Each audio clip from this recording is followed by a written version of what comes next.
ओए, पिछले एपिसोड में आपने देखा कि आडम शिपयार्ड गया होता है कप्तान से मिलने। तभी सीजन 3 रिमनाम विलेज पे हमला कर देता है और आडम के बहुत सारे सैनिक मारे जाते हैं। सीजन 3 को लगता है कि वो ये जंग जीत रहा है, पर तभी आडम आ जाता है जंगली क्रिमिनल्स की सेना लेके और दुश्मनों को चारों ओर से घेर लेता है। ये देखकर सीजन 3 जंग का मैदान छोड़कर भाग जाता है। अब आगे हुए बाकी गाइस वीडियो को लाइक कर दो और चैनल को सब्सक्राइब करके बेल नोटिफिकेशन ऑल पे सेट कर लो। बाबू मोसाई, अब जंग का समय आ चुका है और हमने हमारी सेना तैयार कर ली है, पर सिर्फ सेना से कुछ नहीं होता। जंग जीतनी है तो एक रणनीति होनी चाहिए। सही कहा महाराज, पीक के सामने आज तक कोई भी राज्य जंग नहीं जीत पाया। हाँ बाबू मोसाई, पर हम ये जंग जीतेंगे। तुम्हारे पास कोई सुझाव है? जी महाराज, मैंने अपने कुछ आदमी भेजे थे पीक पे। उन्होंने मुझे बताया है कि सकुरा दूसरे राज्यों की तरह अपनी फौज अपने महल पे नहीं रखता। उसने अपनी फौज पीक की सरहद पे तैनात कर दी है।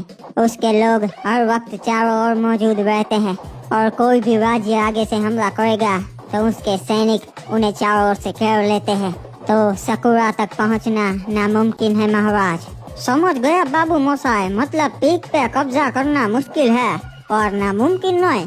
रे फिर हम भी अपनी सेना को एक साथ ना भेजेंगे, टुकड़ियों में बांट देंगे और एक साथ हम भी चारों ओर से हमला करेंगे। सही कहा, और मैं अपनी टुकड़ी के साथ सीधा सकुरा के महल पे हमला करूंगा। जब तक उसे मालूम पड़ेगा कि हमने हमला कर दिया है, तब तक उसकी आधे से ज्यादा सेना मारी जा चुकी होगी। रे सही कहा महाराज, हम ऐसा ही करेंगे।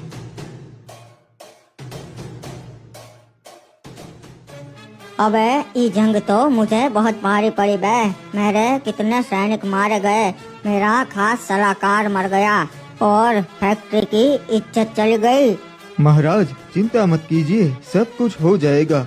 अबे लगता है तू पागल हो गया है बे। क्या चिंता मत कीजिए, तूने देखा नहीं उसके पास अपनी सेना तो है और ऊपर से वो जंगली क्रिमिनल्स भी उसके साथ है। देखा नहीं तूने कैसे मेरे सैनिकों को चुन चुन के मार रहे थे वो जंगली?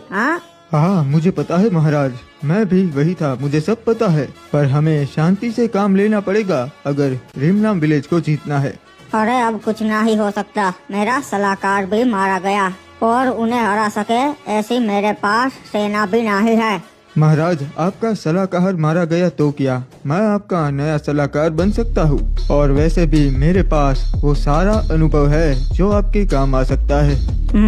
ये बात तो तुम्हारी सही है बे। ठीक है, आज से तुम हमारे नए सलाहकार हो। जी महाराज, मैं शपथ लेता हूँ कि मरते दम तक मैं फैक्ट्री का साथ कभी नहीं छोड़ूंगा और आपको हर एक मुसीबत से बचाऊंगा। तो नए सलाहकार बताओ, अब हम क्या करें? हमारी आधे से ज्यादा सेना मारी जा चुकी है।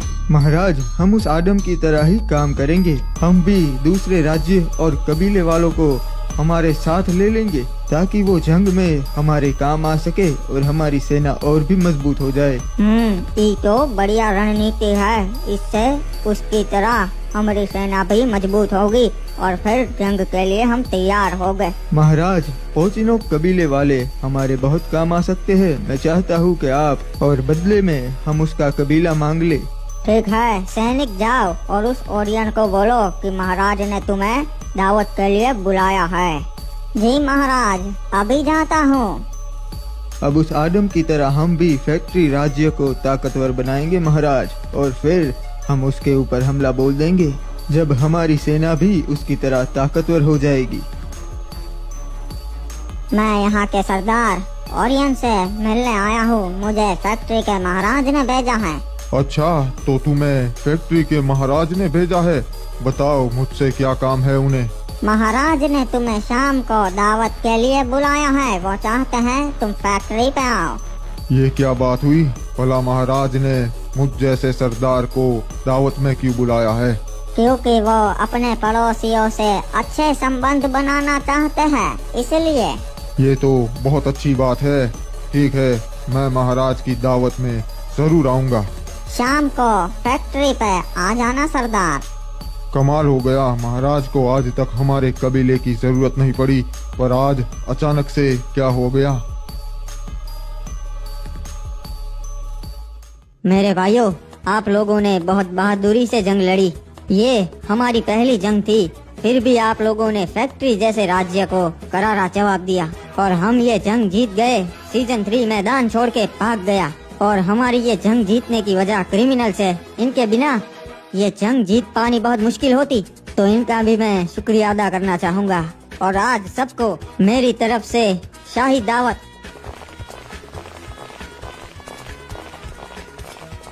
अरे ये क्या, ये तो ऑब्जर्वेटरी की महारानी आ रही है। इससे बचकर रहना महाराज, लोग कहते हैं ये काला जादू करती है।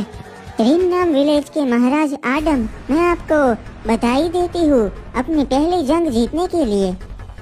आपका स्वागत है ऑब्जर्वेटरी की महारानी, पर आप सिर्फ मुझे बधाई देने के लिए तो यहाँ नहीं आई होगी।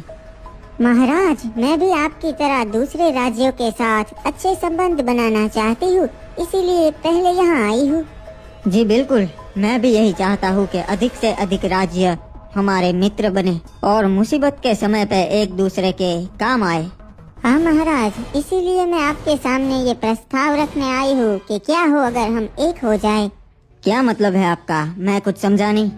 मैं चाहती हूँ कि आप मुझसे शादी कर ले, फिर हम दोनों के राज्य एक हो जाएंगे और हमारी सेना भी मजबूत हो जाएगी। माफ कीजिएगा महारानी, मैं आपका सम्मान करता हूँ, पर ये नहीं हो सकता। क्यों महाराज, क्या कमी है हम में जो आप हमसे शादी नहीं कर सकते?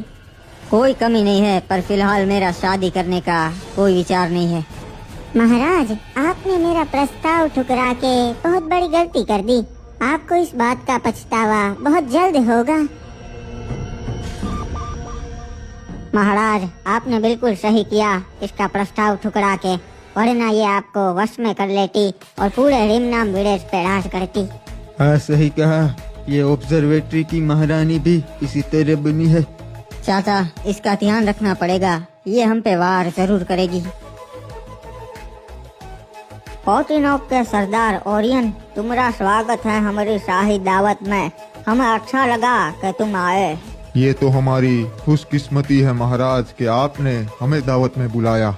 आगे की बातें हम बैठ के करते हैं, बैठिए। जी महाराज, तो अब बताइए मुझे दावत में बुलाने का क्या कारण था? तुम्हें तो मालूम ही है ओरियन, आजकल बरमूडा के हालात ठीक नहीं है, इसलिए हमने सोचा है कि हम कुछ कबीले और राज्यों के साथ अच्छे संबंध रखें ताकि जंग में हम एक दूसरे के काम आ सके। जी महाराज, ये तो बड़ी ही अच्छी बात है। अगर जंग हुई तो पोचिनोक कबीला आपके लिए जरूर लड़ेगा।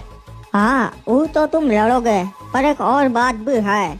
आज के बाद पोटिनोक नहीं फैक्ट्री कहलाएगा। ये क्या बोल रहे हैं महाराज? हम आपके लिए जंग में जरूर लड़ेंगे, पर ये नहीं होगा हमसे।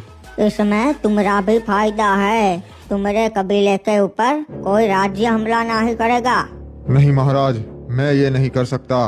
पोचिनोक कबीला स्वतंत्र रहना चाहता है, हमें फैक्ट्री के अंदर नहीं आना है। तुम समझ नहीं रहे कबीले वाले, अगर किसी राज्य ने तुम पे हमला कर दिया फिर क्या? हमारे कबीले में इतना तो दम है कि हम डट के सामना कर सके। तो तुम्हारा आखिरी फैसला यही है? जी हाँ, मेरा फैसला यही है कि पोचिनोक फैक्ट्री के अंदर नहीं आएगा। तब तो तुम यहाँ से नहीं जा सकते, क्योंकि हमें भी अपना राज्य मजबूत करना है।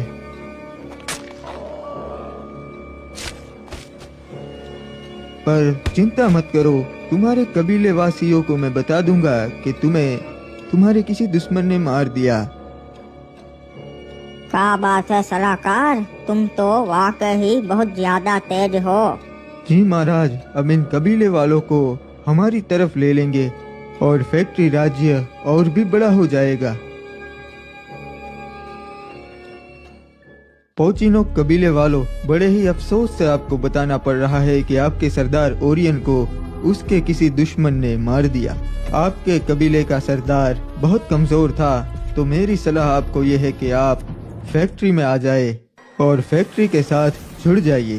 अरे हमारा सरदार इतना कमजोर नहीं था, ऐसे कैसे मार दिया? यही बात तो आपको समझनी है। ऐसा दोबारा ना हो, इसलिए आप फैक्ट्री के साथ जुड़ जाइए। कोई भी दुश्मन और राज्य आप पे हमला नहीं कर पाएगा। अरे नहीं, पोचिनो कबीला किसी के साथ नहीं जुड़ेगा, हम स्वतंत्र रहेंगे। अरे तुम्हारी मर्जी है, अगर तुम स्वतंत्र रहना चाहते हो तो रहो। जितने लोग हमारे साथ जुड़ना चाहते हैं वो यही रहे और बाकी के लोग वहाँ चले जाइए। अरे हम किसी के साथ नहीं जुड़ेंगे, चलो भाइयों इस तरफ आ जाओ। तुम लोगों ने बहुत ही अच्छा फैसला लिया, महाराज के साथ जुड़कर इनकी वफादारी की कसम खाओ। हम कसम खाते हैं हम मरते दम तक महाराज के लिए वफादार रहेंगे और फैक्ट्री के लिए ही लड़ेंगे। बड़ा ही अच्छा फैसला लिया तुम लोगों ने। वैसे भी पोचिनोक तो फैक्ट्री के अंदर ही आएगा। एक मिनट, ये क्या बोल रहे हैं महाराज? महाराज सही कह रहे हैं, स्वतंत्र तो तुम्हें रहना है पर तुम जिंदा ही नहीं रहोगे, इसीलिए पोचिनोक अब फैक्ट्री हो गया है।